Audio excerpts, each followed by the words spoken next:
Hey guys, and welcome to or back to the Pause and Pursuit podcast with your host, Summer Clark. How are we all? Are we having a great week? Happy Wednesday. Hope your week is going great. Today is a very exciting episode. You guys have known that it's been coming. I'm going to be talking about preventing and rehabilitating injuries in agility dogs with the one and only Agility Team GB vet, Dr Vicky Fraser. Now, I learned so much from this conversation and I know you guys will too. So I'm not going to keep you for too long before you hear that, but my weekly recap. So I taught a workshop during the week and then pretty much just worked the rest of that week as usual. At the weekend, I went to Scunthorpe, which was a champ show, but they don't do medium. It was just large intermediate, which I still think is really rude. There is literally nothing interesting for medium on, and I just don't get it. It's very offensive. Anyway, maybe one day they'll have it. If anyone from Scunthorpe is listening, please don't forget about us mediums and smalls.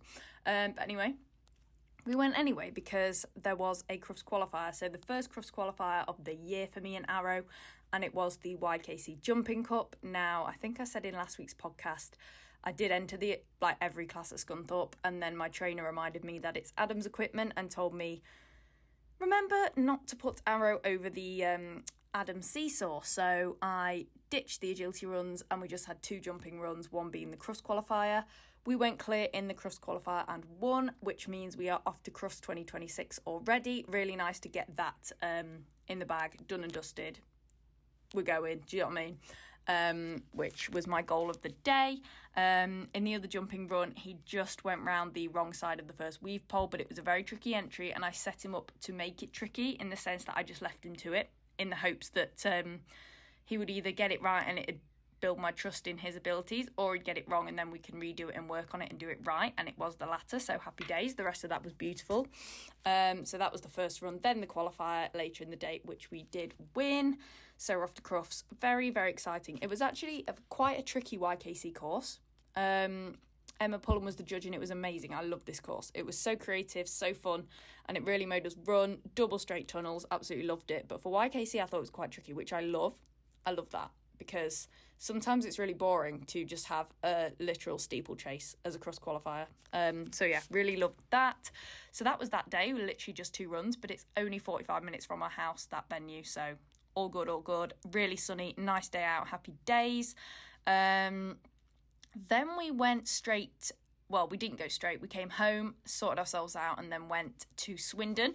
And we stayed in a hotel that night because I was judging at Edge A for A on the Sunday, the following day. This is my first A for A judging appointment, so I was really excited. I had to pass a separate assessment to be able to judge at A for A shows a while ago, which I obviously did pass. And yeah, had a really nice day. The one thing that's really bizarre about A for A compared to KC is that there's no walking between heights, and there's sometimes like three dogs in a height, and it feels like it's a lot of putting poles up and down. And also, if one height sort of finishes and you go up to the next or down to the next, but then someone runs in and they're like, oh, I'm the previous height, you can literally just put them down and let them run. It's so bizarre, but it was really nice, really chilled, relaxed environment. Had a great time and got the most gorgeous judging gift, a coaster from Amy Lawson, who runs Edge, which it's gorgeous. Have a look on my social media and you'll see it. But yeah, it's so nice, and it has Arrow and Ethel's picture on it. I'm in love. So that was pretty much my week, just work apart from that as usual. What have I got coming up? I'm judging at Agility Vision on Sunday the 20th of April, Easter Sunday. So I've actually just finished making my courses for that, and they're very fun, I must say. So if you're there, I will see you there, and if you're running my courses, I hope you enjoy them. But that is my weekly recap, and without further ado, I will let you listen to mine and Vicky's conversation. Enjoy, guys. So the first thing that I always ask my guests to say at the start of each episode is just introduce yourself. Who are you? What do you do, for people who don't already know? Okay. My name's Vicky. I'm a vet, graduated nearly 15 years ago, which is a bit scary and makes me feel quite old. And then through getting into doing the various sports with my first dog, became interested in sort of the physiotherapy, sports medicine side of things. So did a a rehab physio qualification, or about 6 years ago now, and then sort of started working in that area of veterinary medicine. And I've been doing agility about 13 years, I think now, which is also a bit scary. And, and until recently did flyball as well, and still do a bit of rally as another activity on the side of agility. Oh, cool. Very multi-talented. That's it. The first couple of dogs just really enjoyed training and doing stuff, and when you've only got a couple, it's easier to do more with them. And now having more dogs, yes, we've had to slim down what we do, because I haven't got all the time in the world to train everything that you need to for all the different activities. I know, and there's more to train in them these days, I think, than ever before, isn't there? Oh yes, having a new or another young dog back down in sort of grade 2, some of the skills and stuff they now have to have in those lower levels. My first dog didn't have to learn until he was like grade 5 or something. So you've got to do so much more now to get them ready for competition, because it isn't just up down. Can you do all the pieces of equipment correctly and safely, clear round, one off you go to the next grade? No, not anymore. Now it's how fancy can you do each bit of equipment? Yes. Then you can go to the next grade. So true. So lots of questions then. The first one is quite broad, but it's, what are your top tips for dogs returning to agility after an injury? So whether that's an injury sustained within agility or just in general life, what would you say for those getting back into the sport? To take your time. You can't make any of the body's tissues heal quicker. You can help them repair to the best of their ability, but you can't make things speed up. So depending on what type of tissue you've injured, it will take as long as that tissue needs to take to heal. And even when you're sort of signed off by the vet or physio that you're okay to return to sport, that doesn't mean you're at the competition the following weekend. That means you're now starting to get back to agility training, and that you're probably starting with 3 or 4 jumps in a straight line to start with, no turns, no weaves, nothing that's, the really demanding high impact things. So expect another month or so of gradually returning to getting all the agility obstacles completed again, and knowing that you can do them and the dog staying sound. Back to basics, isn't it? Yes. And then when you're thinking of actually getting back to competitions again, do you need to enter every run for that whole weekend, or are you better doing 1 or 2 the first day, seeing how that is, then at your next competition doing a little bit more? The trouble is, if you rush things because things are looking good, you can just end up another couple of weeks down the line, think, oh yeah, actually that lameness is back again, and now we're halfway back where we, you've made things angry again, and you're back doing your rehab and off your agility. So sometimes slower can actually be faster in the long run. Yeah, definitely, because there's nothing worse, is there, than doing all the hard rehab work and then having to go back and do it all again because you did it a bit too quickly. And it's the same for humans, isn't it? It's exactly the same, and it's so easy to want to rush back, but you got to restrain yourself. That's it. We want to get back to competitions. You want to be seeing with your friends at the weekend, especially when you've booked camping and things, and some of the shows become holidays and things as well. It does become more challenging to have the self-discipline to but so do necessary. what needs to be done. I suppose that's why it's good if you have a couple of dogs competing, because then you can still do it. Yeah, that was how my second one came along. The first one sort of had his first injury and bit of time out, and I was like, oh, that was horrible. It was deciding between dog number 2 and did me judging qualification as well. Because well, that's another way I can still do some agility, but the pressure's not all on the one dog. And then got dog number 2, and that was that. Rest is history, as they say. That's it. The addiction begins. Oh, yes.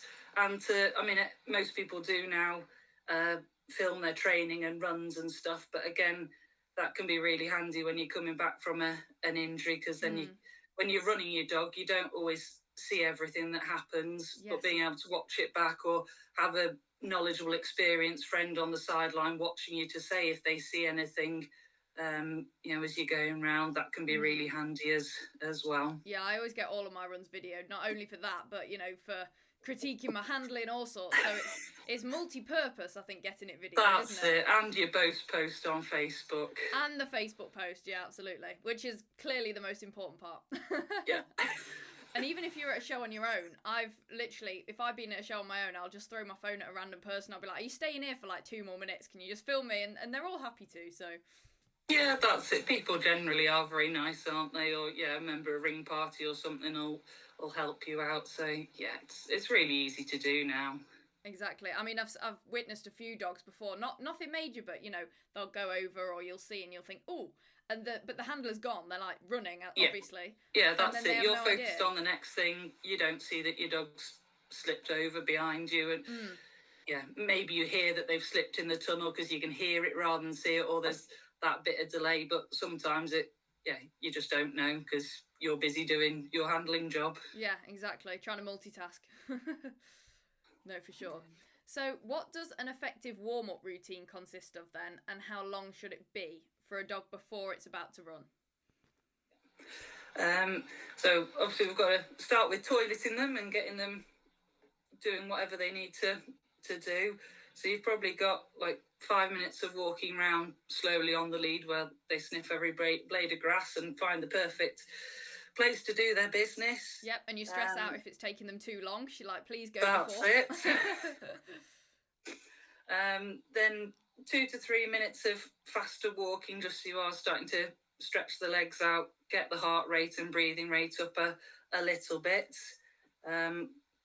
2 or 3 minutes of trotting, so whether that's you walking faster or a light jog from you. I have to say I tend to try and do my warm-up and my dog's warm-up together, because again, you haven't got all the time in the world if you are running multiple dogs. So yeah, if I can do some jogging and the dog can do some trotting and we can warm up together, brilliant. It saves me time and makes sure we both do what we need to do. Definitely. That trotting can be in straight lines. You can do some circles, so like you're lunging a horse. I found a use for the bull throwers of putting treats in them, and teaching my dogs to sort of follow them to trot in a circle away from me. They're quite easy to lure and things, but again, they're moving. I'm not knackering myself out in the process. Just getting a bit dizzy. That's it, just getting a bit dizzy. Yeah, circles in both directions. Would you do increasing and decreasing circles, or just stick to that length? You can do, yeah, you can do. Or with the smaller circles in the next bit of sort of active stretches, so where we're getting the dogs to do the stretches themselves rather than us move their legs or bodies around. So yeah, your leg weaves, circling around, spins, twists, whatever you want, right and left, turns, putting the front feet up on the back of the van or car bumper so that they're stretching their sort of hip flexors and things. Again, you can trees, cones, whatever's around to send them to wrap stuff. So that's a few minutes there, and then ideally, if you've got the space, a couple of start line sort of practices or retrieves of a toy that they are doing a little bit of sprinting, explosiveness, as though they would do on the start line. I suppose you've got to do that kind of the walking in the circles before you stretch them, because you don't want to just stretch them out of nowhere, do you? Yeah, that's it. And the circles just helps to start getting a bit of bend. That the going in the straight line doesn't. Yes, they'll turn around at the end of the straight line when you get there, but it just helps get that gentle bend and curve in the body. Definitely. And then back to some more more gentle walking, which is probably from wherever you've warmed up to the ring ready to compete. So you probably need to give yourself at least 15 minutes from getting the dog out the van to wanting to be on the start line. Yeah, definitely. If it's a really cold day like we've had over some of the winter shows, then you might need a bit longer. That they're doing a longer sort of walking before you start trotting them, just it's going to take longer to get their body temperature up because you're starting from a colder place. Yeah, definitely.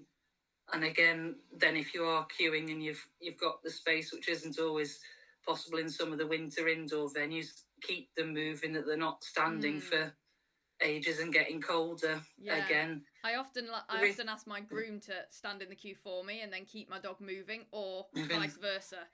Obviously a bit trickier if you're there on your own, but always helps. It does. If you've got another pair of hands, it can be super handy.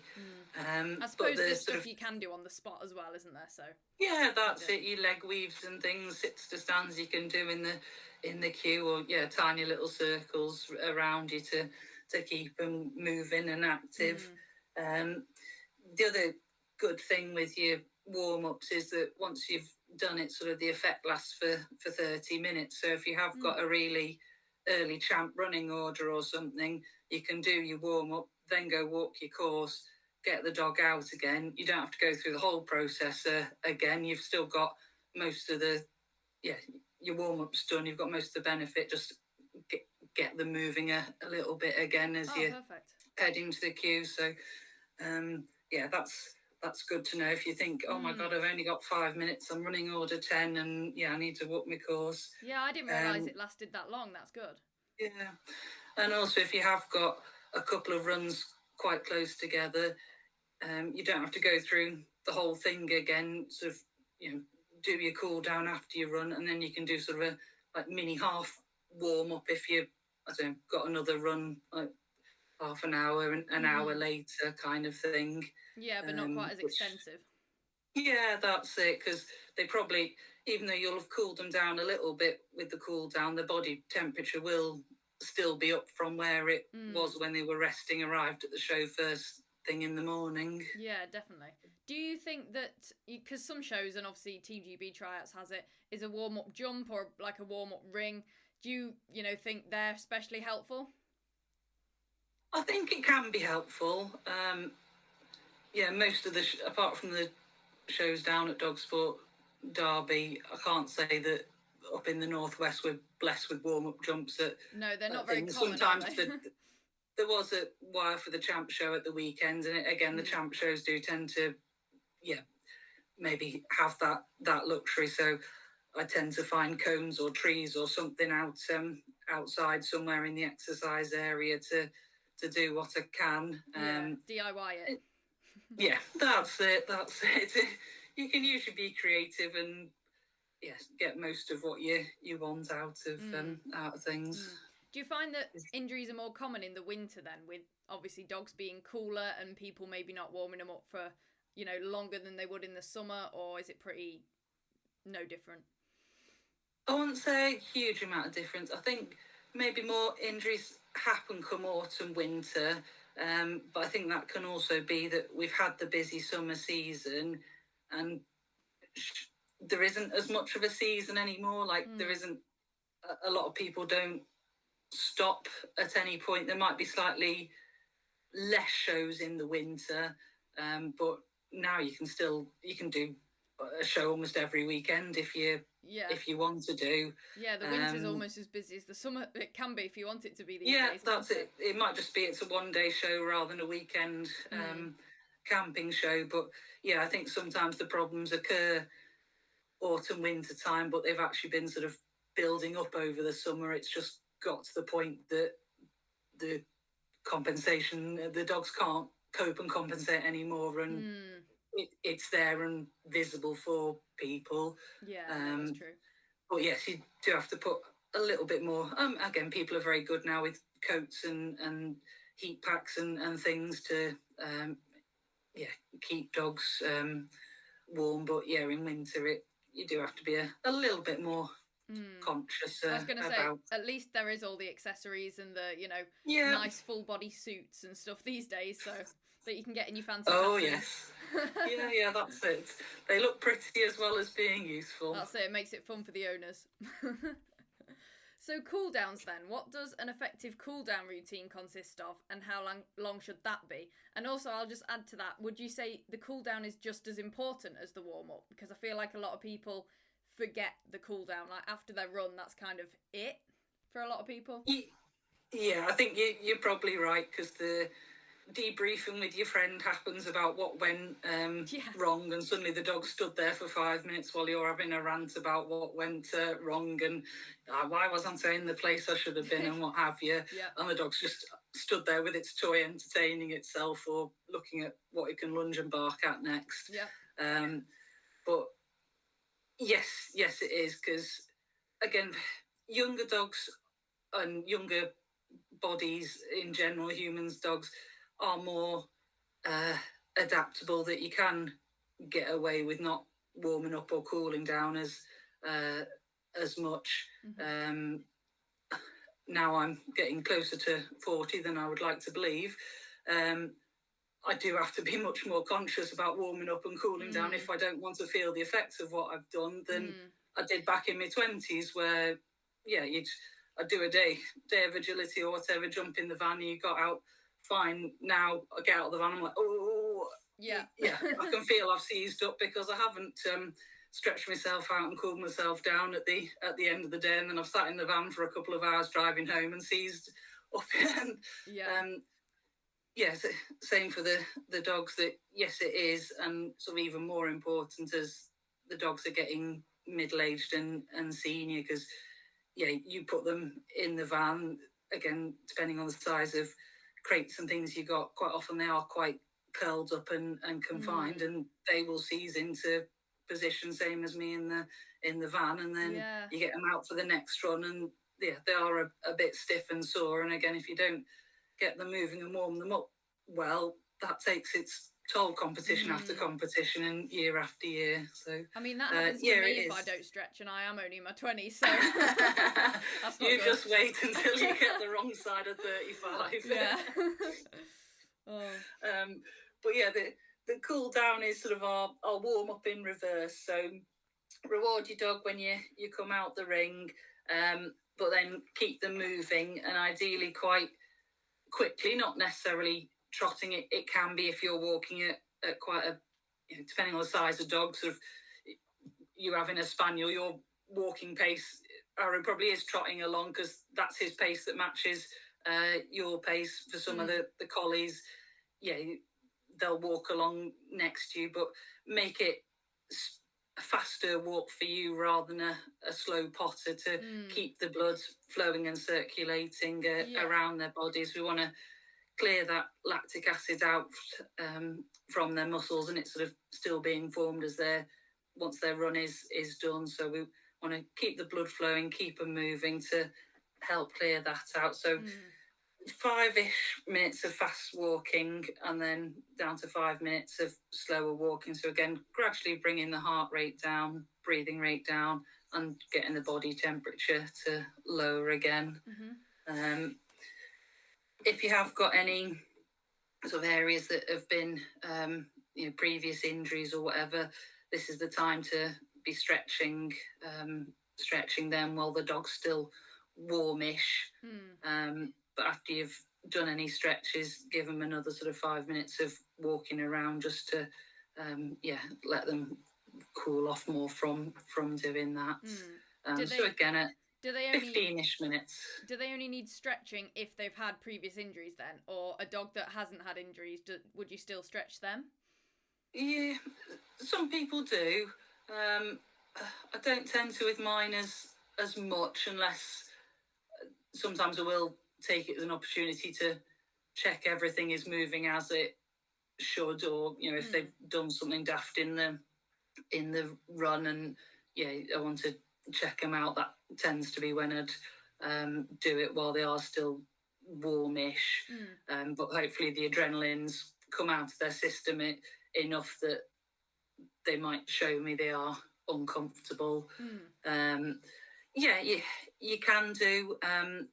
Again, it tends to be better if you're doing, unless you really know what doing. It's usually better that the dogs are stretching themselves. So whether that's you're using treats to sort of lure their nose round to their hip, or whatever, get them to stand with their front feet up on something, because at least if the dog's stretching itself, it shouldn't push it past the point where it's uncomfortable. Yeah, definitely. Whereas if you're stretching the dog yourself, it takes a bit more knowledge and sort of skill to know when to stop if something is uncomfortable, or to recognise that the dog isn't happy. It's licking its lips or giving you a bit of white of its eye or something to say, oh yeah, I'm just feeling that.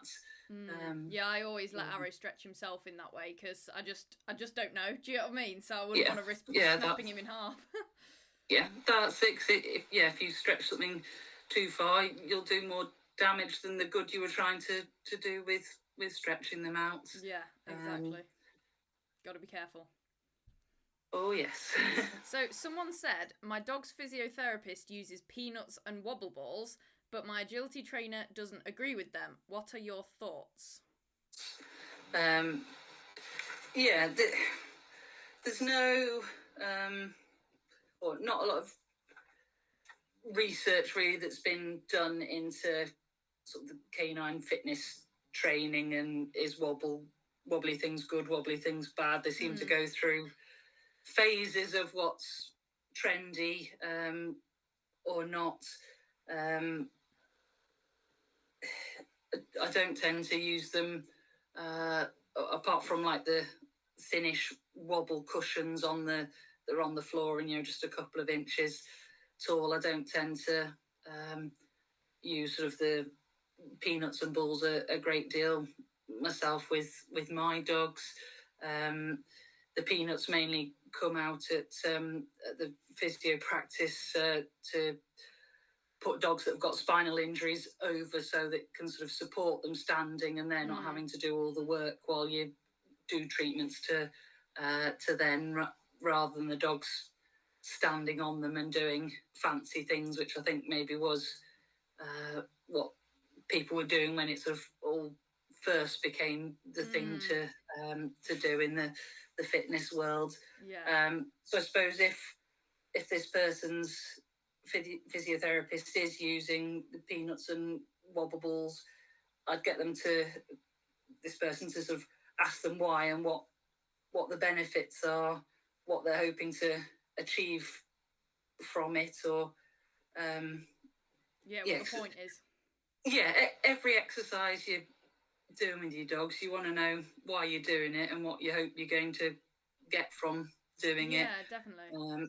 And I suppose with the wobble, like the really sort of high up, difficult wobble cushions and peanuts, they've got to have a lot of core strength to be able to even just sit on those, never mind do something. So if they don't have that there that you've built over time, surely that's quite dangerous almost.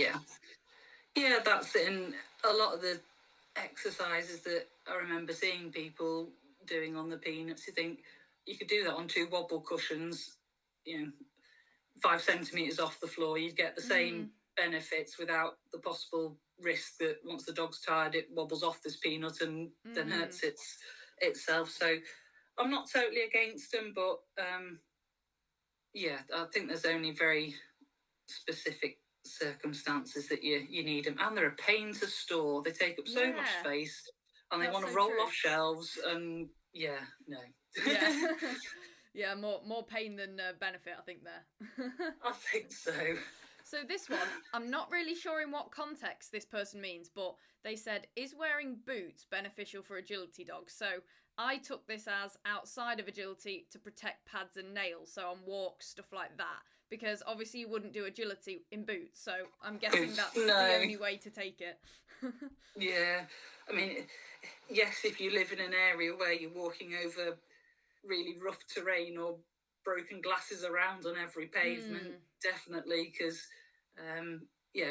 a cut pad, it's not a major injury, but you've got a couple of weeks for it to heal, and it is a bit frustrating that's what's stopping you doing the fun thing with your dog. But no, I can't see that there's any benefit really. If anything, sort of the dog's walking on lots of different surfaces, and your concrete and tarmac that is a bit more abrasive helps toughen up the pads, which a lot of us want now, doing more running on the AstroTurf and things. So they burn not them, having, don't they, on the Astro? They can do, yes, yeah. So yeah, hopefully if you're doing quite a lot of pavement and rough surface walking, they will get tougher and then more resistant. Whereas if they're always in boots, it's going to be lovely soft baby skin that'll rip to shreds on the Astro. Yeah, exactly. Not building up that resilience to it. As well, would it be, because obviously walking in the woods over different surfaces and stuff that feels different through the pads is good proprioception. Would that be better without boots as well? Yeah, that's it. Just that you're feeling stuff, or again, the toes will move more individually if they're not sort of encased in the rubber of a boot, which, again, we need that strength and the proprioception in the digits, because even on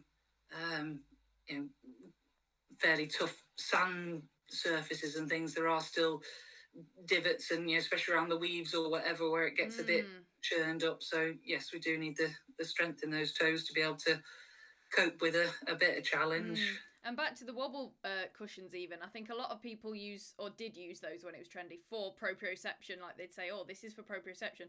But you've got to make sure that the dog can do it just naturally on its own, can't you, with proper form as well?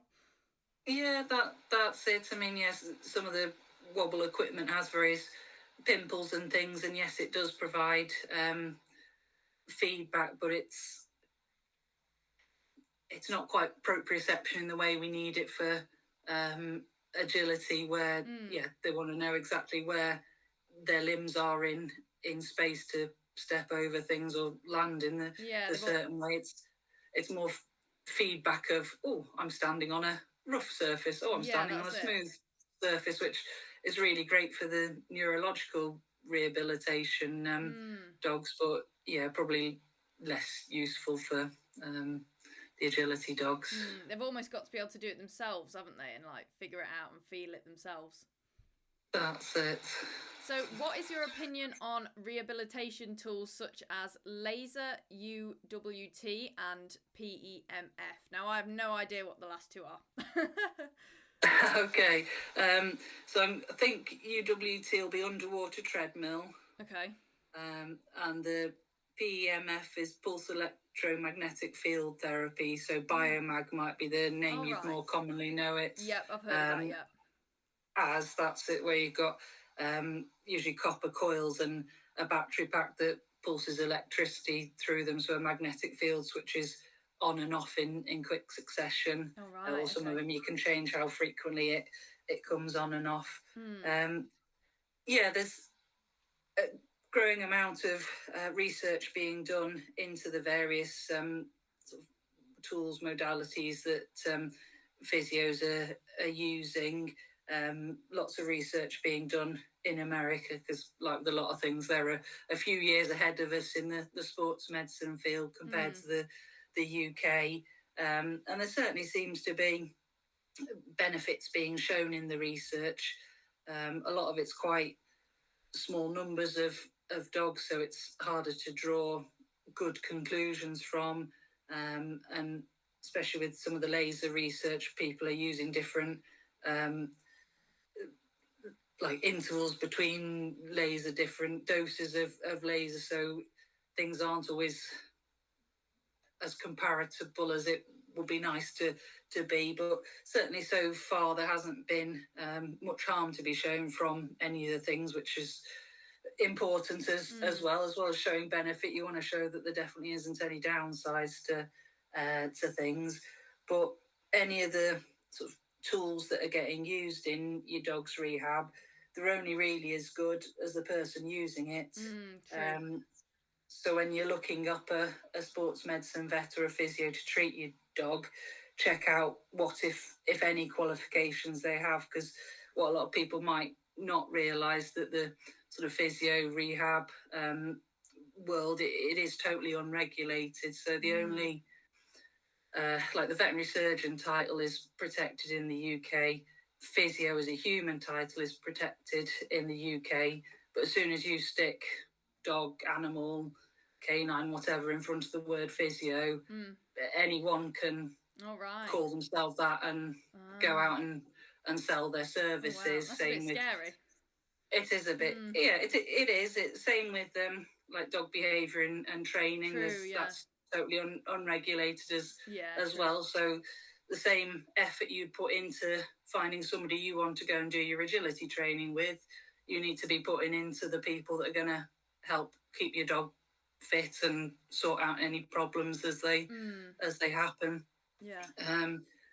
But a lot of the all injuries can be rehabilitated without the use of sort of your laser and underwater treadmill. So just because a practice or a person doesn't have all the bells and whistles doesn't mean they won't do a good job at helping you with whatever the problem is. Definitely. I'm thinking underwater treadmill is kind of more further along in rehab. So after it's kind of been treated, kind of to build it back up to fitness. That's kind of what I'm thinking when I'm picturing it. It can be for strengthening. There's a few, or not as agility related, but a procedure called a femoral head and neck excision. So it usually either young dogs where there's a problem with the blood supply to the little ball that's on the top of the femur, the thigh bone, or sometimes if there's been a fracture that's totally smashed the top of the femur to pieces, that gets chopped off, and rather than having a bony joint, you end up with sort of a fibrous muscle scar tissue mass, and those, like, they're in the under treadmill as soon as their stitches are out, pretty much the skin's healed. So like 10 to 14 days, just because you can put the water up quite high to take the weight off the other legs and encourage a little bit of with somebody in with the dog, otherwise they'll happily walk along on three legs. But you can encourage a little bit of weight bearing, so you can sort of use it in that way, but it probably is more in for post-operative patients to encourage weight bearing than, yes, the agility dogs, that they probably are weight bearing. We are using it more to strengthen. But the underwater treadmill can also be really good for sort of cardiovascular fitness as well, as part of your just your general fitness maintenance plan with your dog. Your maintenance plan. And laser and the biomag, then, is that for rehabbing muscle and tissue kind of thing? Because someone told me to use the biomag when I got a stress fracture, but then someone else told me, oh no, it's not for bone. So you hear different things, don't you? Yeah, you can use it. You can use the biomag for bone. Okay. I mean, you can use both for sort of maintenance and treatment. The laser mainly being if you're getting little niggles here and there, then you can treat them to sort them out, as well as, yes, I've got a big problem, so I'm off to the physio twice a week to have that area lasered or whatever. But yeah, quite a few of the biomag things are now small and not hugely expensive, that a lot of people have them at home, so they will just at the end of the agility day or whatever, sit and put the mat in a few different places, depending on size of dog, along their dog, and there is sort of a setting for just what's the word, like, not quite reviving, but just sort of I get what you chilling mean. them out at the end of the end of the day, resetting everything. That's good that they have different settings as well, so you can use them for different things. That's cool. Yeah, that's it. That's it. Again, it's all getting the knowledge to help. If you've invested in a bit of equipment, getting the help from your physio or your sports medicine vet to get the most out of the piece of equipment you've bought. Definitely. So supplements then. What supplements do you recommend for agility dogs? Now, I give Arrow a joint supplement, but are there any others? Do you recommend those? Yeah, again, there's very little evidence into supplements and whether they are beneficial or not. The other thing to say with supplements is, unlike medications where if it says it's got 500 milligrams of paracetamol in, it must have 500 milligrams of paracetamol within a very tiny margin of error. Again, the supplement market is totally unregulated, so it might tell you that it's got 1,000 milligrams of glucosamine in, and it could actually have one, and that's not a problem. Okay. So, finding, I don't think there's many reputable companies that do, like, let's say, batch tests to prove to you that what they say is in everything, but you would hope by going with a reputable company, they've been around for a while, that they are doing something right. But it is a bit buyer beware with what you get. If something's cheap, it's probably cheap for a reason, and it's not going to have a lot of whatever the expensive ingredient and that's is. kind Otherwise, of common sense, isn't it? yeah, that's it. But again, sometimes it is worth pointing out, because you do tend to take things at face value, that if the packaging says this is what's in it, you expect that's what's in it. Yeah, no, definitely. Are there other supplements besides joint supplements? Yeah, there are sort of gut ones, which again, for some of our agility dogs that are more stressy things, can be beneficial. Quite a few dogs, if you're away for a weekend, will end up with loose stools by the end of it, because they've just stressed themselves out and been so giddy for the whole time. There are various ones for sort of skin and coat, more used in the show dog world, or again, dogs with particular skin allergies and problems. But the joint supplements are probably the main one used for the sports dogs. The only ingredient in the joint supplements that has any real scientific studies behind it to show its benefit is omega-3. And the main omega-3 we are looking for the dogs is one called EPA. So whatever supplement you're using, have a look on the back of the packet and see what level of EPA it's got in. The more the better, really. Would you say dogs should be able to get the things in supplements from their diet? Potentially, yes. Again, some people do sort of the omega-3s by putting fish oils or sardines, or a diet that is made from fish to get that intake. I don't think it's necessarily a bad thing to give them supplements. There are a few I think at least one prescription diet that is specifically designed for joints and has got the right level of the omega-3s in it. But most diets in general, it probably is beneficial to supplement the omega-3 levels in them.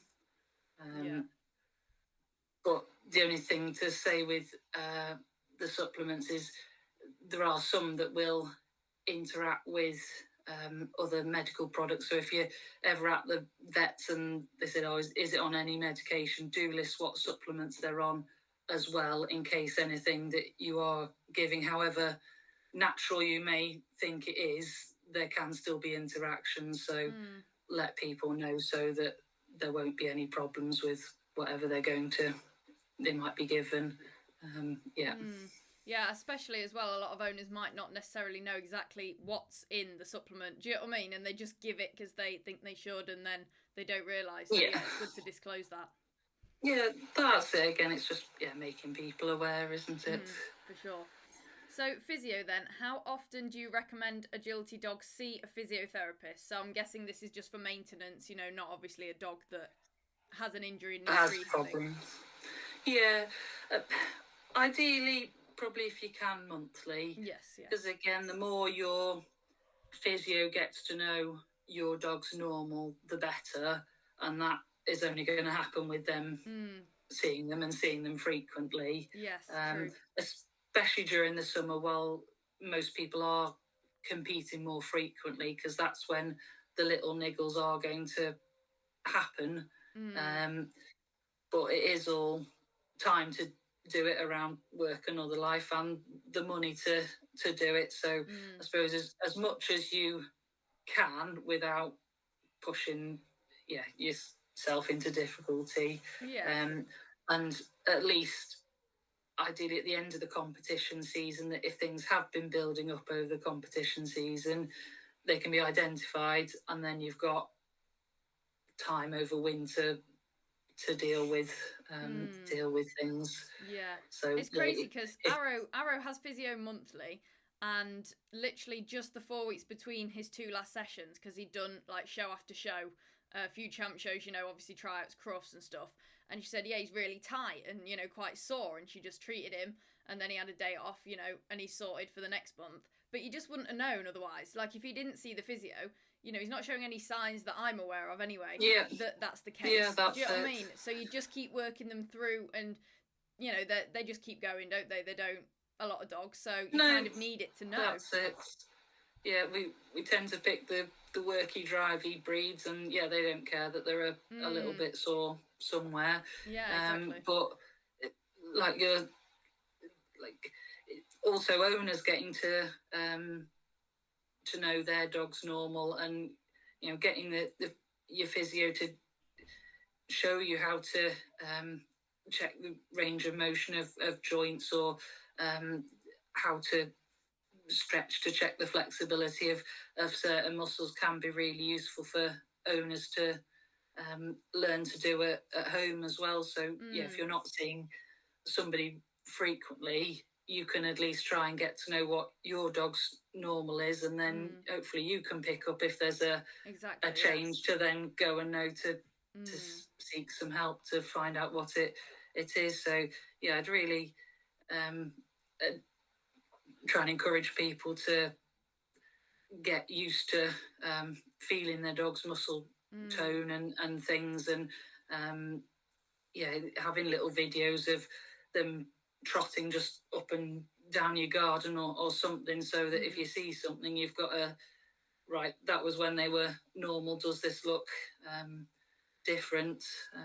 Because they're also different, aren't they, with how they show stuff? Yeah, so you need to get to know that's yours. it. You only have to watch like one of the group judging things at Crufts, and yes, different sizes of dogs, but just the different gaits of all of them, and even within breeds it'll be slightly different, but dogs move in different ways, and getting to know how your dog moves to the best of your ability will help you spot things quickly. And also most physios will give you like a little plan of exercises and stuff to do to keep them, strength and conditioning exercises to keep them fit, which is really helpful, because like you said, you wouldn't know what to do without that professional to tell you what exercise to do, and the form. Like you can get your dog to do exercises, but it actually turns out it's not using the right muscles to do it, and then it's keeping an eye out for, you've got to look to make sure it's doing this and that with this leg and stuff like that, and you just wouldn't know without a physio. No, that's it. I think half of the physio stuff is teaching owners to what to look for, what to do, how to.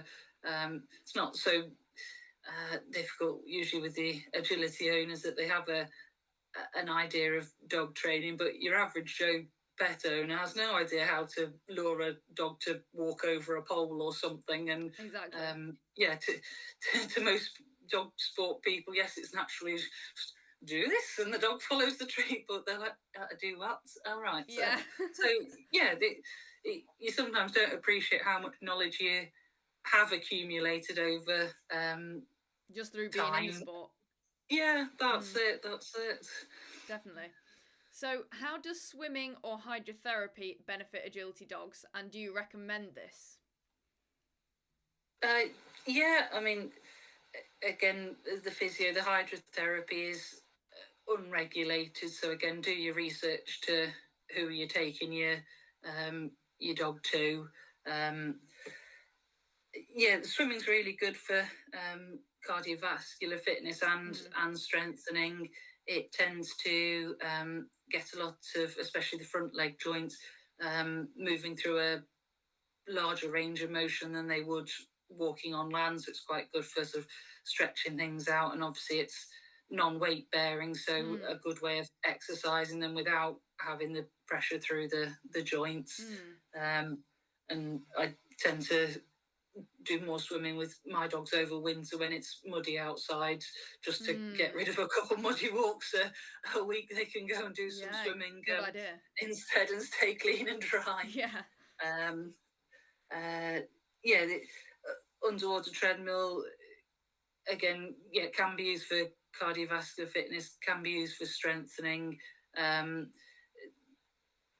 It does tend to be the same walking or trotting action as they're doing on land. So maybe there's not, or you can use the water in certain ways to try and increase the range of motion they're doing with their joints. So if the water's sort of a lowish height, it's much easier for them to pick the foot up and push it forward through the air than it is through the water. So you can get them sort of picking their feet up, prancing pony, if the water's sort of lowish carpus height. Once the water's up sort of nearer the elbow, you're more strengthening because they're having to push the legs through the resistance of the water.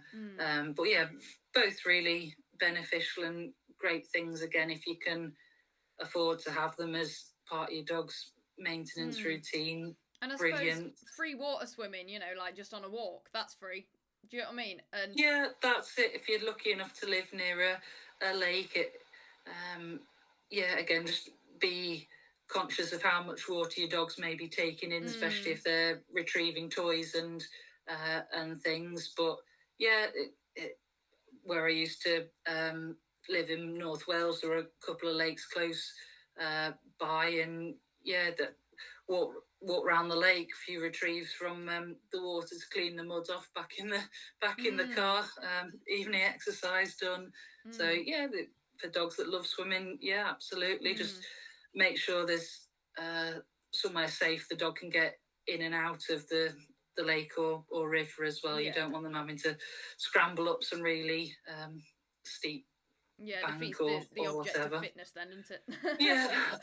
And I suppose for dogs that don't like water or swimming, going to hydrotherapy, like Ethel, my terrier, she hates water, but we took her to hydrotherapy and we taught, like the instructor taught her to enjoy it, and she did end up enjoying it, which is really helpful. That's it. Usually we're lucky that with food, toys, something, you can persuade the dog it's not the worst idea in the world. Some decide it is, and fair enough, there's no point pushing it. Again, the same things you're trying to achieve from the hydrotherapy can be done other ways. But some of the dogs that come charging in and they want to get in the underwater treadmill because that's where the ball appears or the treat appears, and they're like, this is usually Labradors, this is the best thing in the world. And for some of them it can be good to do the hydrotherapy bit first, get their excitement and energy out before you then ask them to sit still to be lasers and massaged and things. Nice and strategic about it. Yes, that's it. So what is the most common injury you see in agility dogs? How is this rehabilitated, and how can we prevent it from happening? Yeah, so I think probably anything involving the shoulders is one of the most common injuries we have for our agility dogs. We ask the front end of the dogs to do an awful lot in terms of taking the forces of landing and turning over the jumps, down the A-frame, providing the main bit of braking for going into the weaves, anything where they've got to decelerate, around the back of the back sides of jumps. And the shoulder, while it's classified as a ball and socket joint, which is the same as the hip, it really isn't as stable as the hip. It's sort of a slightly, a bit like if you turned a cup and a saucer up the other way. It's sort of a very shallow dip in the shoulder blade, and a fairly flattish ball on the top of the humerus, the upper arm bone. So there isn't any strength in the bony bit of the joint. It's just held together by the muscles and the ligaments that are around it. And again, all that, breaking and absorbing landings, we ask that those ligaments and muscles to do, does wear and tear over time. Yeah, definitely. So a lot of people have probably heard of your bicep muscle down the front, the triceps at the back when you say shoulder.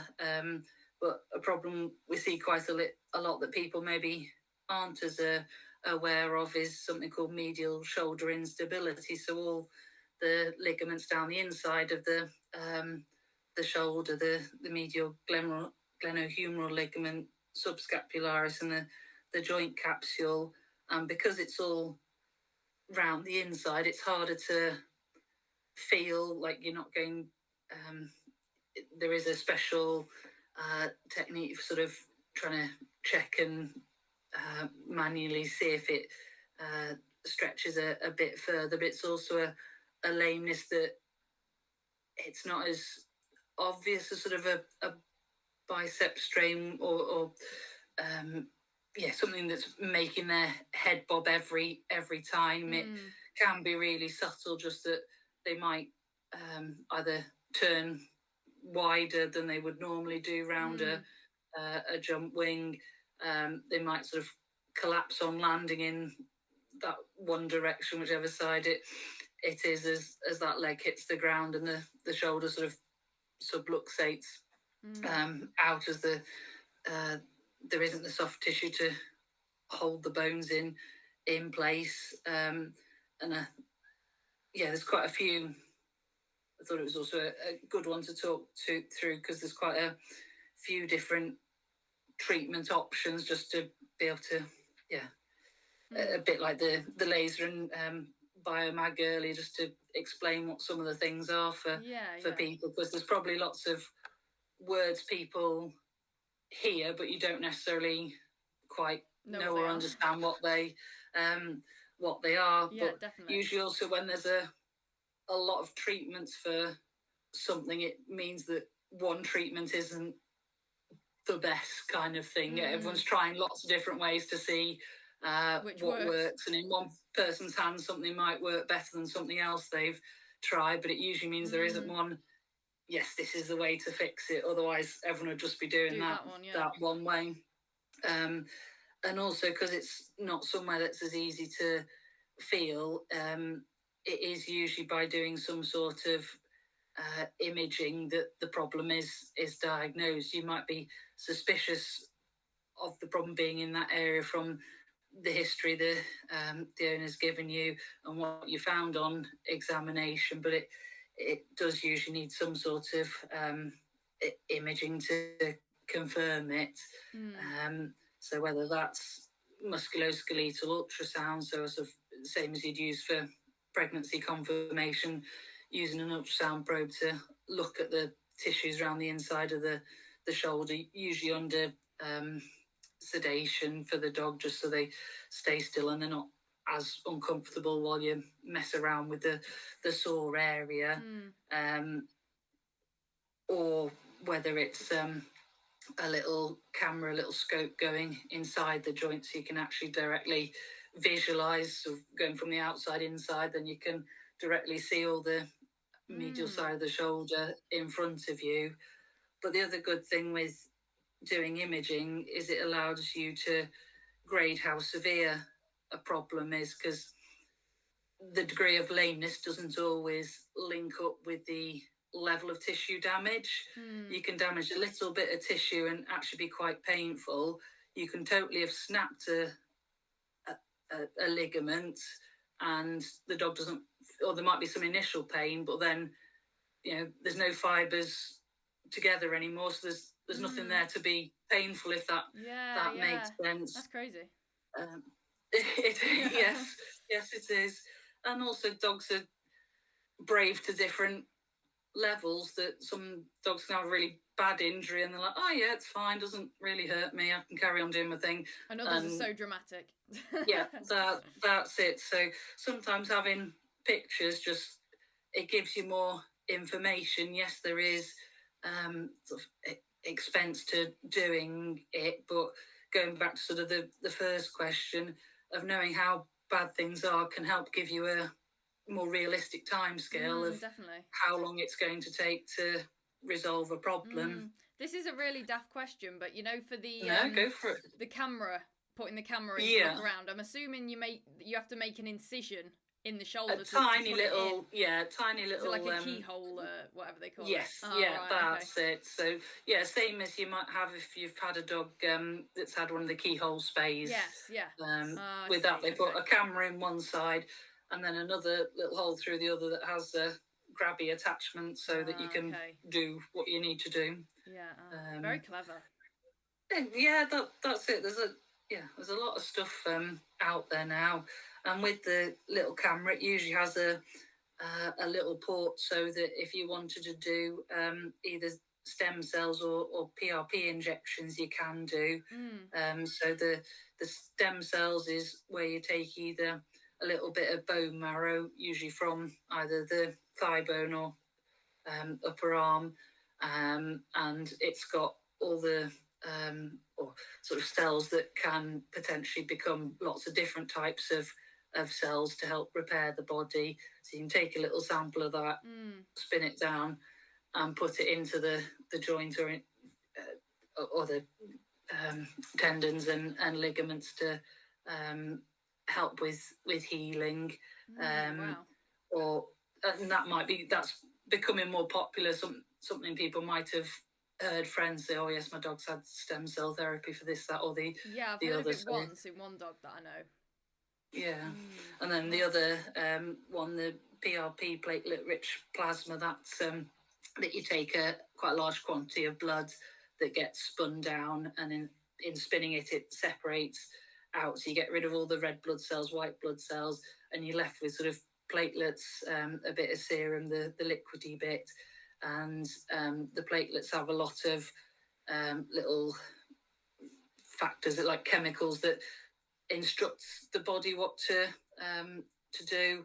And because platelets are sort of the first thing that goes and plugs a hole and like gets healing started if you cut yourself, it's very good for sort of telling the body to get healing. So especially if an injury is quite a old injury that like the body's been trying to heal, and it's sort of in a chronic state of healing but not healed, it can be quite good at sort of giving it a bit of a kickstart and saying, right, have another go at healing, do a better job this time. So again, that's becoming a more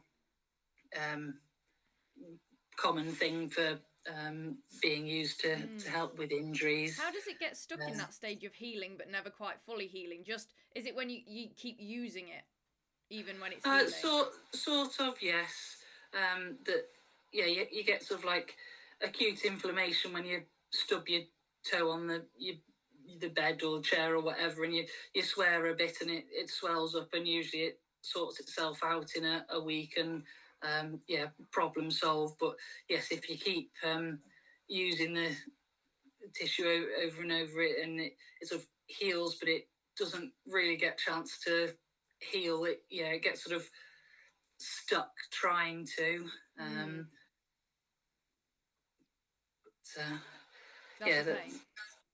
It is a pain. No pun intended.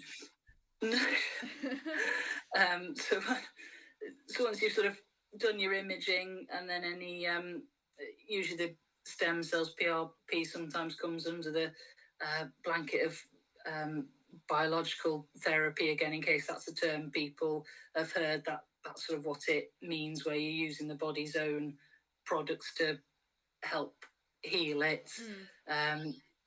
You might also, with the medial shoulder instability, have the pleasure of your dog having sort of a little brace hobble setup put on that sort of goes around the just above the elbow on each side, and a strap underneath their chest round the front legs, because if the inside of the shoulder's weakened and moving too much, it sort of allows the shoulder to splay out sideways.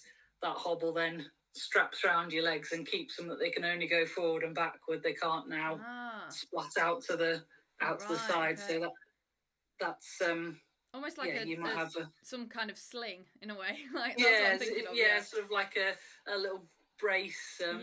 Just like with other joints, just stop an abnormal movement from happening, give the tissues chance to rest and sort of tighten themselves up a bit, that they're not continuously getting stretched more than they should be.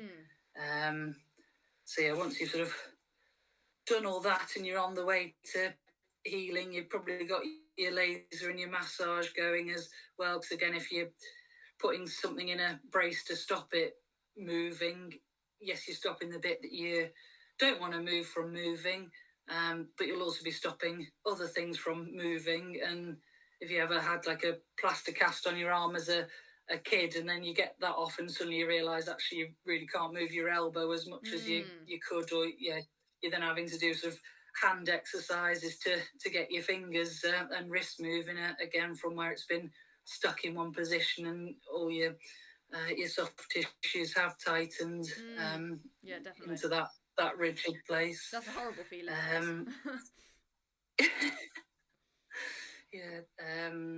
What else will we do for medial shoulder instability? Eventually, once things are on the way to healing, you'll be onto your therapeutic exercises for strengthening both the sort of muscles that were damaged and muscles around that do similar activities. So in this case, it might be the pectoral muscles that also help keep your arm towards you, under your body, under your chest. Try and get them stronger to take over some of the work and strain from the damaged tissues. And would you class that as more of a, not as much of an injury, but more of a condition kind of once the dog's got it, if that makes sense? Or is it still an injury that's happened on impact and needs to heal? Yeah, the medial shoulder instability is usually something that gradually happens over time, and most of our agility dog injuries are. There's very few that are the result of just one thing happening. Usually, most of the injuries are wear and tear over time, like overuse injuries. Yes, it is just like whatever sport or activity you do. Same with human athletes, like you are doing certain movements and things that the average person in everyday life isn't, and you do wear and tear bits of your body out. It's different injuries for different sports, both dogs and human. It's very repetitive, isn't it? Yeah, it is sort of a side of, yes, you get all the pleasure of taking part in whatever sport and activity it is. I'm sure most footballers wouldn't stop playing because there's a chance they can rupture their cruciate ligament, but it is something that happens, and you sort of accept the risk by taking part in the activities. But most of our agility dog injuries are ones that have happened gradually over time, wearing and tearing away, rather than sudden, this one incident has caused this injury. Sometimes it can be, but it's more common that things have happened just through doing the sport. Yeah, that's it. That being said, then, how would you, or can you, really prevent that injury or condition with the shoulder? Or is it just one of those things? Yeah, I mean, I think that's it. Might be one of the later questions, but I guess being conscious of like how much you do both training and competing, even down to how many repetitions of things you ask, how many tight wing wraps do you do? How many around the back? And this is it. Nobody knows a magic number that if you only do this much, you'll be absolutely fine. Yeah, exactly. There's the general things of making sure your dog's body weight is, as slim and trim as it can be, because any extra weight they carry is extra force through the joints and the surrounding soft tissues. And keeping them as fit and as strong as they can be. And the strongness isn't necessarily just the doing some sits to stands to down, the conditioning stuff. It is just like, if people did nothing else, just plenty of off lead running with their dogs in various terrains is probably the best fitness that your dog can have. Whereas we were saying like forests earlier, yeah, brilliant.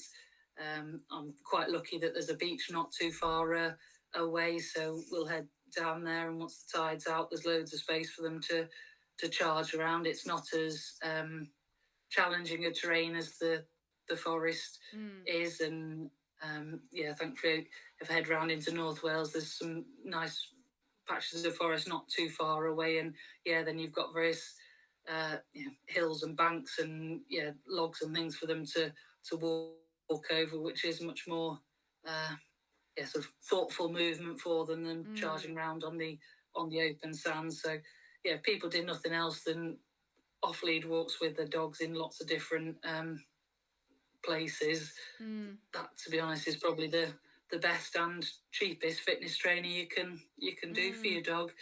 Because for most of the agility dogs, doing 10 sits to stands isn't going to build the strength in their back legs like half an hour charging around a field is with their other doggy friends. Yeah. So for people that live in, say, more built-up areas, maybe they don't live right near a beach or fields or anything like that, or woods, would you say, make the effort to drive and find somewhere, because it is really important? Or can agility dogs get away with just having their lead walks, or what would you say for that? I think if you can, again, even like there's quite a few of the dog fields appeared near me, so even if you could just hire there once or twice a week, that they can stretch the legs. Lead walking has its absolutely has its place, and it's the easiest thing to do, isn't it? Just head out your road round the block. But again, for the level of activity we want our agility dogs to do, it probably isn't really challenging enough as their only source of activity. But again, it does it totally depends what what you have around, what time you have available, and what finance you have. It there's such a spectrum within agility now, isn't there? Definitely, yeah. And people can only do the best they can do, and you shouldn't be looked down on it for not being able to afford a weekly hydrotherapy session for your dog and monthly physio and things. Like, just do the best you can do and enjoy yourselves. Yeah, because it definitely isn't the cheapest hobby, is it? So oh no, definitely not. Not by any means. So we've spoken about the shoulder injury then, but what is the most difficult agility related injury to rehabilitate in your opinion, and why is that? Anything that involves ligaments. So the ligaments are not very stretchy, tough tissue that's usually around the joints. And because it doesn't stretch very much, it is quite easy to damage. So people spraining their ankle, and sometimes that can be months or years of trouble for them, depending how badly they've done it. And it's partly because ligaments don't have a good blood supply, and usually you need blood to bring in the things the body needs to heal. So usually that's the cruciate ligaments in the knee. It can be the ligaments around toes are a fairly common agility injury as they get knocked out of place. And again, the ligaments around the little joints in the toes can get torn, and then they're not the easiest to get healed. Or the flexocarpial ulnaris FCU tendon down the back of the front leg that goes onto their stopper bone, where they have that dint round the back of their wrist. That one getting overly stretched and damaged can be another difficult one to get healed. It's just that like muscles, bone heals really well, muscle heals really well, tendon not quite so well, ligaments are a bugger to get healed. So it's not as much. So it's not necessarily a specific area. Yeah. It's more the type of tissue you injure. Yeah. Oh, I see. Okay, that makes sense. So it could be anywhere on the body, but if it is that ligament, it's going to take longer than a muscle in the same area. Or I see. Yeah.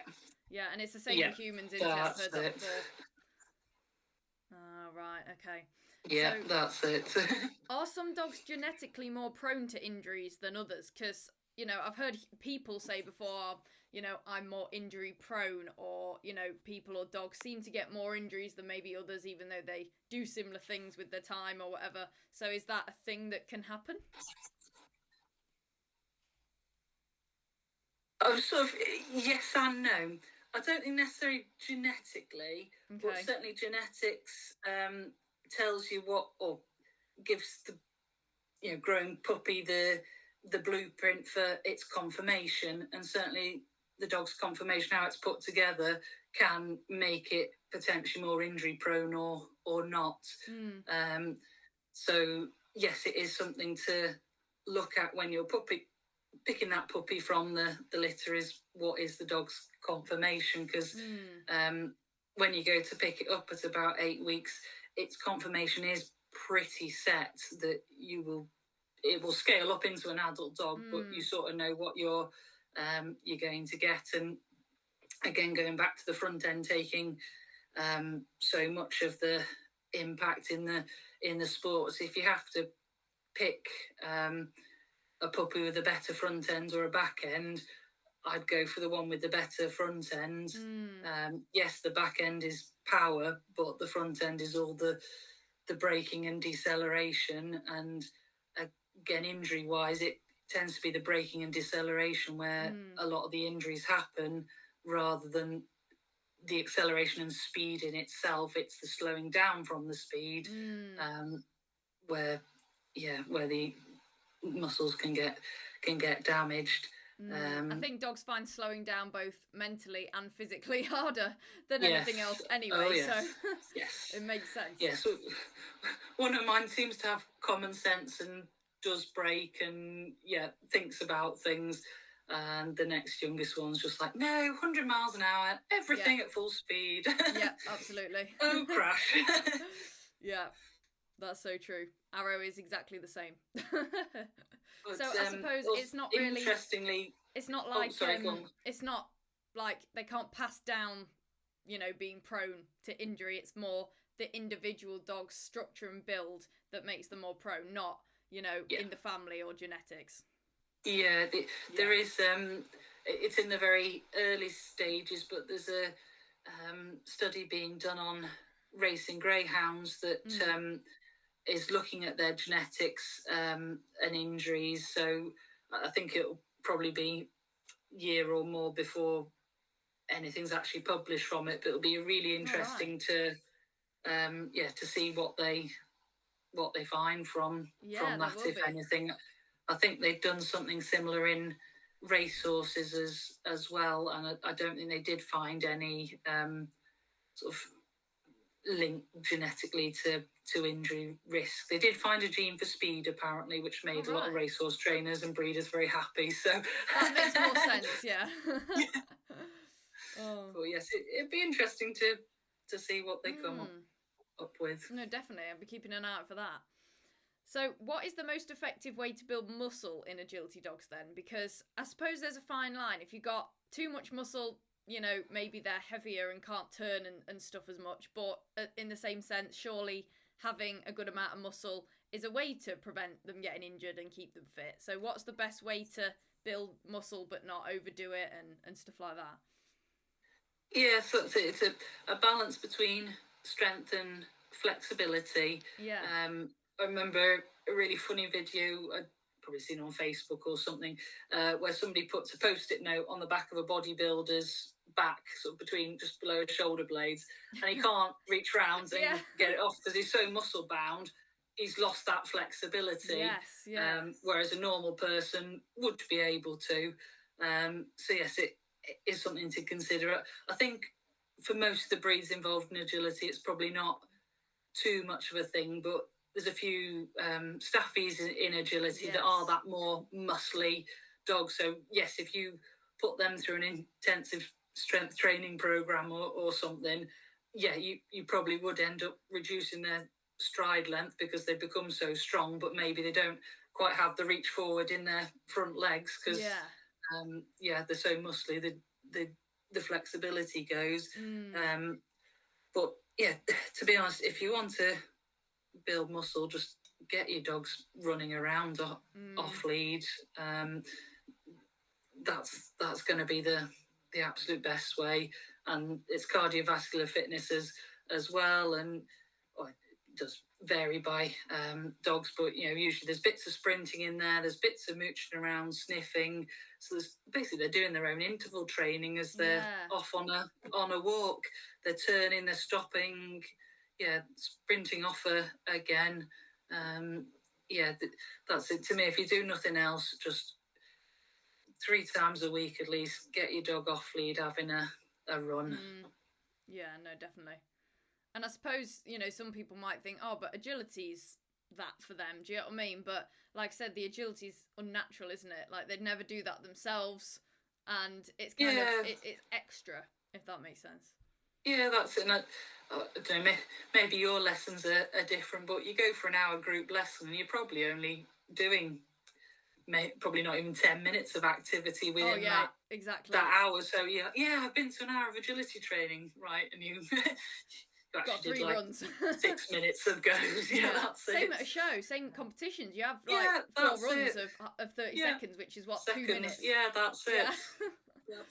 No, for sure. And I suppose if you want to build muscle in a certain area because of a injury or whatever, that's just part of the rehab plan, isn't it? And that's where you do your rehab and your exercises and use things.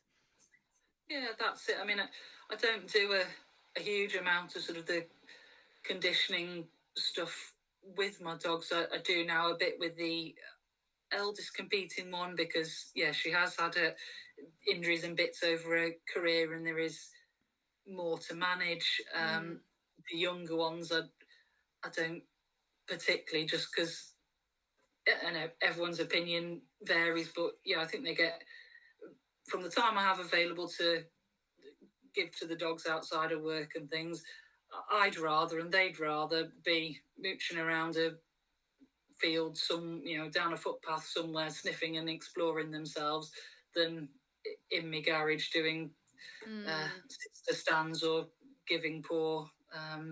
Definitely. Better quality of life for them as well, if you're going to have to do one or the other, isn't it? Yeah, that's it.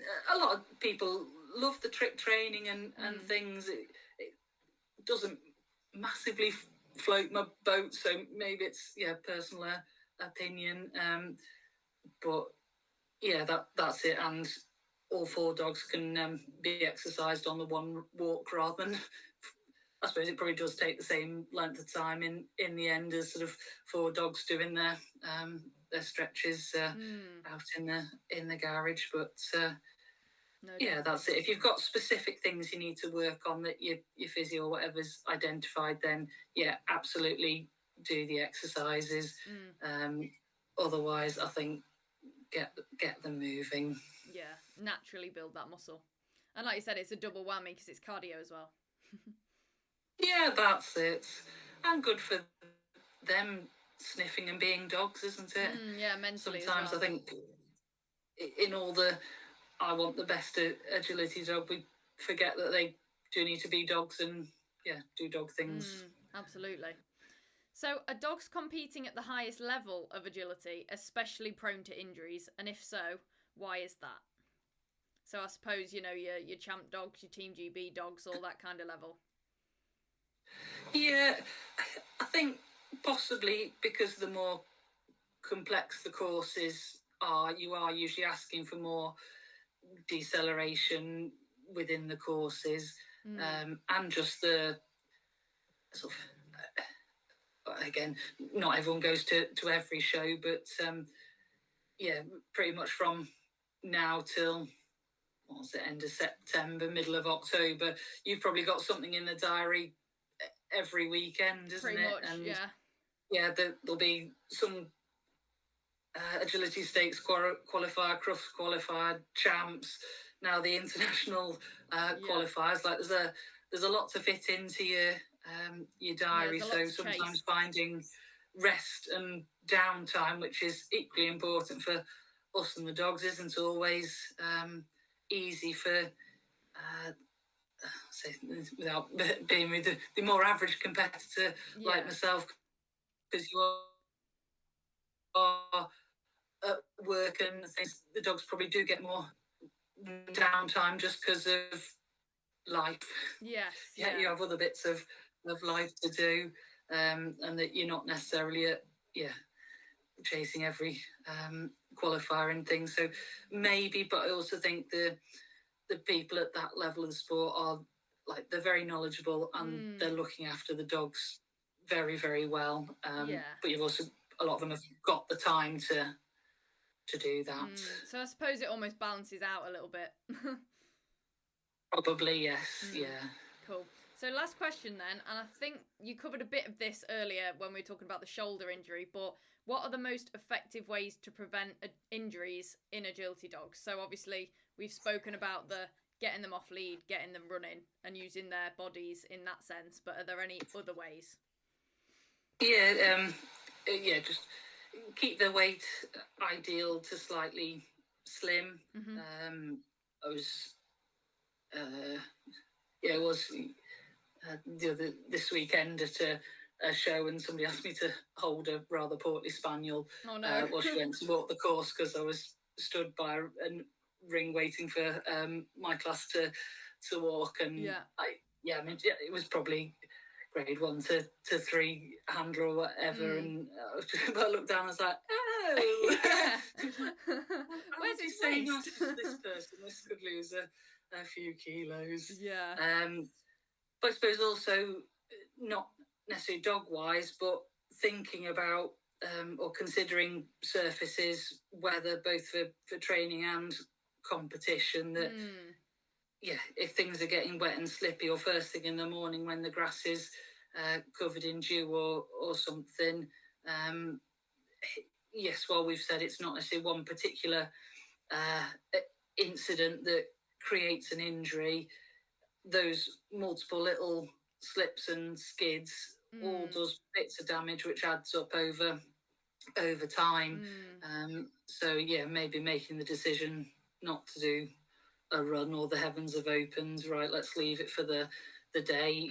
As disappointing as it is in that moment, it might actually be better in the long run. Definitely. I'm quite good at making that decision because I don't like running in the rain, so I hate getting wet. Enough. But yeah, and it's quite hard, I suppose, like you said, it is often quite slippy first thing, isn't it? When your first run's at 8:30 or whatever like that. So there's not always something you can do, but like you said, it's making the right decisions when you can and doing what you can. Yeah, that's it. We can't put football boots or whatever on the dogs to give them better grip and things, but we can try and make decisions that seem sensible on their behalf. Definitely. So like we said before, it's all about doing your best. Yeah, that's it. You're not, a lot of the things you can't prevent totally. If you choose to take part in an activity, there are risks and injuries associated with it, but it's weighing up the pros and cons, isn't it? And hopefully the benefit of doing that, the fun things with your dog, outweighs the potential problems. And you can do your best at preventing something, but like we said earlier as well, if your dog is, has a conformation that's maybe not as suitable to the sport, then they may come across more injuries, or have to retire a bit earlier. But it's not because you didn't do enough or prevented it enough. It's just how it is with that dog. Yeah, exactly. Like the three-legged fly bulldog at Crufts. He strutted his stuff beautifully, but potentially he might retire earlier than other dogs, even without anything specific happening. But he's putting more weight through his front end, both in daily life and through doing his activity by losing the back leg. And yeah, it will make things wear quicker than a four-legged dog. But for some people, oh my God, that, how can you do that? For others, as long as the dog's enjoying it and happy, and people are doing as much around the activity to keep the dog in as good a shape as it can be, then why not let it enjoy it? If it enjoys what it's doing, you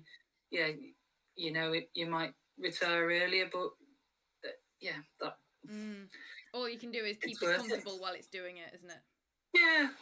Yeah, that's it. Well, that is all the questions. That was super interesting. Thank you again.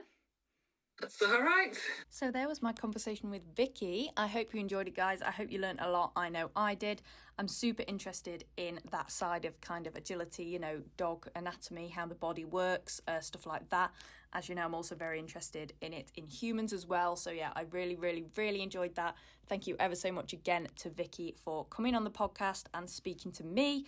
I'm always so thankful to my guests for giving up their time to come and speak for me and also for you guys. So yeah, amazing stuff.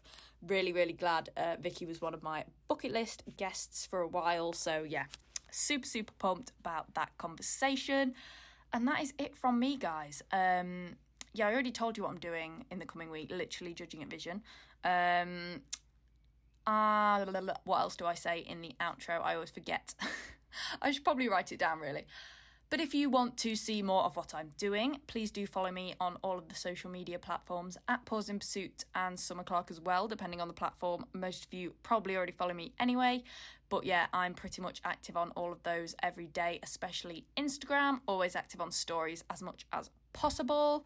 And I also offer one-to-one online coaching. So if you would like help achieving your agility goals, if you have any specific things you want to improve and work on, if you're feeling a bit stuck, or if you just want a bit of motivation and accountability, then there is an online inquiry form for the online coaching in the description of this podcast episode. So give it a fill out and we can have a chat. It literally signs you up to nothing. It is just so we can chat and see if we are for each other. And if not, then no hard feelings at all. But it is always worth an ask, isn't it? So I will be looking out for your responses to that check-in form if any of you listening today are interested. Also, if you're feeling generous, please do leave the podcast a 5-star rating and /or review on Spotify and /or Apple Podcasts. That would mean the absolute world to me. Thank you again for listening to my podcast. I don't say this enough, but if you're a regular listener, I love you. Thank you so much.